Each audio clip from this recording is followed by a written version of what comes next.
Gimana caranya keluar dari zona nyaman atau kemalasan?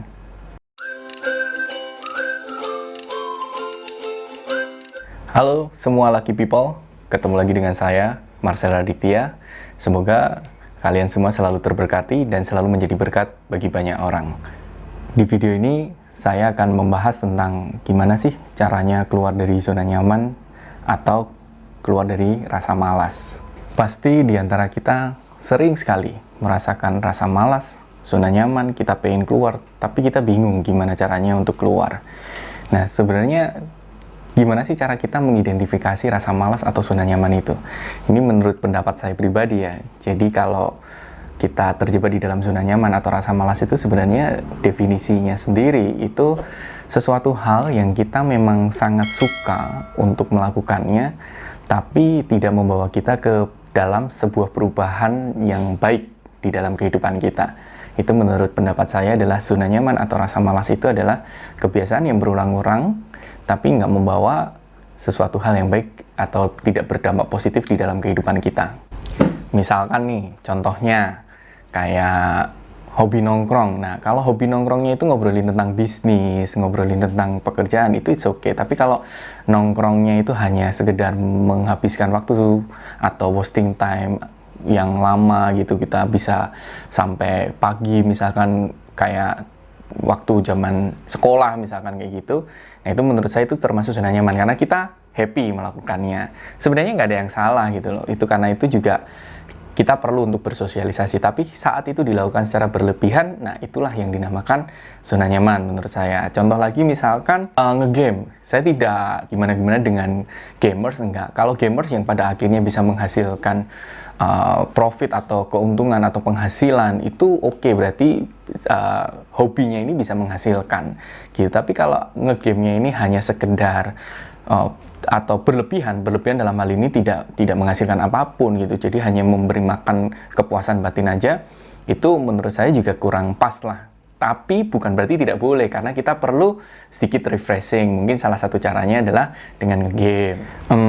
Kira-kira contohnya apalagi ya, misalkan kita terjebak di dalam rutinitas. Nah, rutinitas nggak salah juga sebenarnya, tapi misalkan contoh seperti ini menurut pendapat saya. Jadi kita terjebak di dalam sebuah rutinitas pekerjaan yang itu sudah kita lakukan selama bertahun-tahun dan tidak membawa perubahan di dalam kehidupan kita secara signifikan. Itu juga bisa dikatakan, menurut saya itu bisa dikatakan adalah zona nyaman. Jadi hal-hal yang sudah saya sebutkan tadi, beberapa contoh tadi itu menurut saya adalah penyebabnya cuma satu hal, dan cuma ada satu solusi untuk menghilangkan hal-hal tersebut. Sebabnya, biasanya ketika kita berada di dalam zona nyaman atau berada di dalam zona kemalasan, itu dikarenakan karena kita tidak punya goals atau tujuan di dalam hidup, tujuan yang jelas di dalam hidup. Kita mau seperti apa, kita pengen jadi apa di 1 bulan, 2 bulan, 1 tahun ke depan, 2 tahun ke depan, 5 tahun ke depan, kita pengen jadi apa. Karena penyebabnya cuma satu, yaitu goals, otomatis solusinya juga satu, yaitu kita harus punya goals. Nah, goals itu sebenarnya nggak perlu besar, atau mungkin kita nggak perlu yang jangka panjang dulu. Goals itu bisa kita tentukan, misalkan goals yang jangka pendek, ataupun sesuatu hal kalau dari ukurannya tidak perlu sesuatu hal yang besar, tapi sesuatu hal yang benar-benar kita ingin wujudkan. Itu menurut saya, yaitu goals itu seperti itu. Nah, selanjutnya gimana sih kita menentukan goals? Jadi kita mulai merenungkan, kita mulai cari tahu ke dalam diri kita. Sebenarnya apa yang kita inginkan? Misalkan nggak usah jauh-jauh, dalam 1 bulan ke depan kita pengen liburan ke suatu tempat, ke tempat A. Itu juga bisa jadi goals. Nah, otomatis kita mulai merencanakan, mulai memikirkan kan, mulai menabung dan sebagainya untuk bisa mewujudkan atau melakukan aktivitas-aktivitas yang bisa semakin mendekatkan kita sehingga kita bisa mewujudkan goal tersebut. Nah, cara menyusunnya adalah ketika teman-teman semua mulai punya goals, kita mulai susun rencananya. Jadi untuk kita bisa keluar dari zona nyaman atau zona kemalasan itu tadi, harus di-trigger dengan goals tadi. Lakukan hal yang paling simpel, yang saat ini pun sedang saya lakukan dan terus saya lakukan, yaitu dengan membuat daily activity secara terjadwal dan tertulis. Jadi kita membuat rencana harian, kita mau melakukan apa saja. Sebenarnya cuma sesimpel itu sih, kita keluar dari zona nyaman atau zona kemalasan. Jadi misalkan kita tadi, contohnya tadi misalkan pengen ke suatu tempat, kita perlu tabungan sekian juta, misalkan kita butuh 5 juta. Oh, income kita tidak bisa mengcover itu. Otomatis kita mulai berpikir, gimana cara mendapatkan income tambahan 5 juta di luar income yang sudah ada. Nah, itu dimulai dengan aktivitas-aktivitas harian yang bisa membawa kita ke sana, menuju ke goals kita tadi. Membuat perencanaan harian itu nggak perlu yang jangka panjang kalau kita baru memulai atau baru mengawali ya. Jadi kalau yang pernah saya lakukan adalah yaitu membuat rencana harian.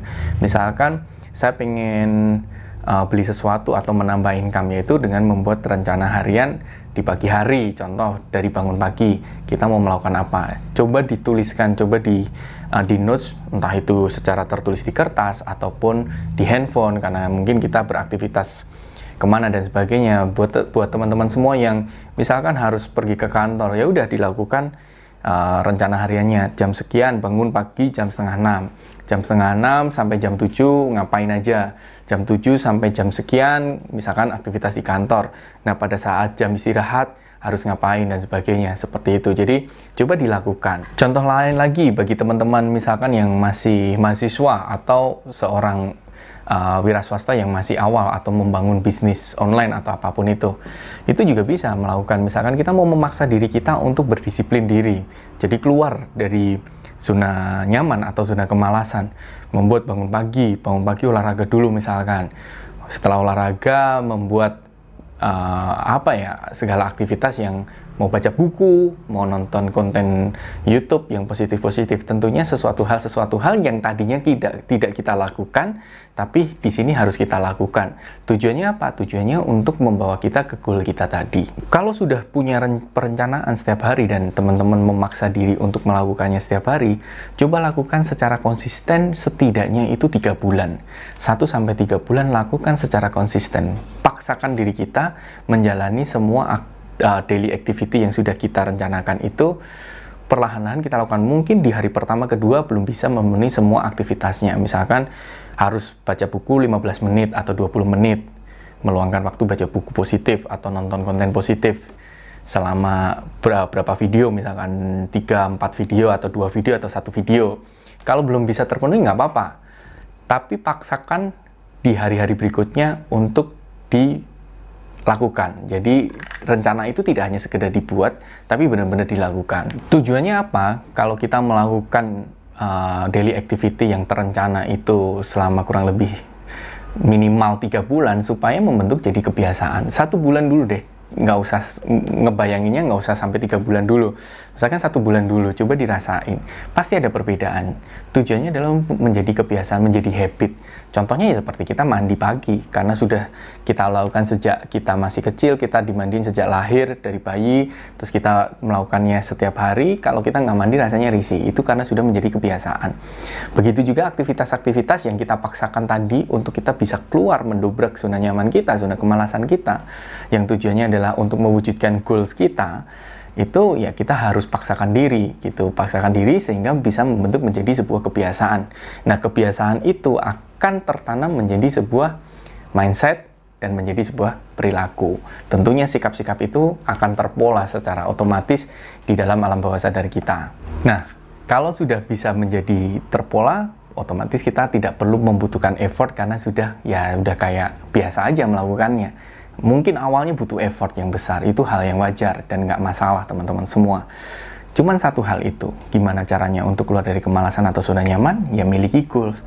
Goals dirubah menjadi sebuah rencana, nah rencananya dilakukan. Kalau rencananya tidak dilakukan juga tidak akan menjadi apa-apa dan kita akan terus terjebak di dalam zona nyaman atau zona kemalasan. Salah satu cara sederhana juga untuk memaksa diri kita melakukan daily activity kita atau memaksakan diri kita melakukan semua yang sudah kita rencanakan.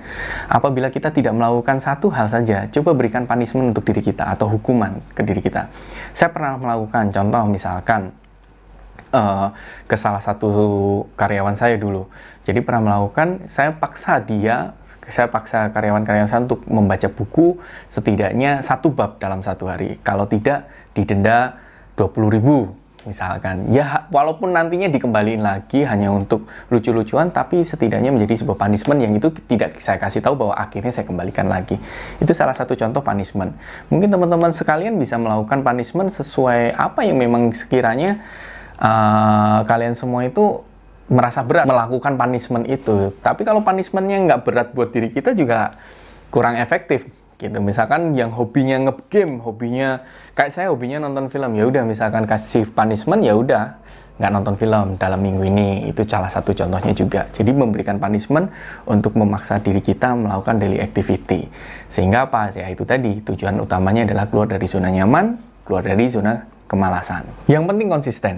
Lakukan secara konsisten, nikmati prosesnya, lakukan secara happy, dan lihat hasilnya. Coba buktikan sendiri hasilnya 1-3 bulan nanti. Nah, setelah hasilnya sudah terlihat, kalau tidak keberatan, nanti 1-3 bulan lagi, kalian semua bisa tinggalkan pesan di kolom komen, bisa sharingkan dengan pengalaman kalian selama 1-3 bulan melakukan daily activity yang sudah direncanakan. Dan besar harapan saya adalah kalian semua berhasil keluar dari zona nyaman kalian, keluar dari zona kemalasan kalian. Setiap orang berbeda-beda, setiap orang memiliki problem yang berbeda-beda. Jadi sharing kalian tentu akan sangat bermanfaat bagi banyak orang. Oke, mungkin lucky people, orang-orang beruntung semuanya yang ada di luar sana. Di video kali ini cukup sekian di part 2 dari nilai kepantasan. Di next video saya akan membahas di poin yang kedua dari nilai kepantasan, yaitu di part 3 otomatis, yaitu tentang ketakutan. Bagaimana cara menghadapi sebuah ketakutan supaya kita bisa mendapatkan nilai kepantasan.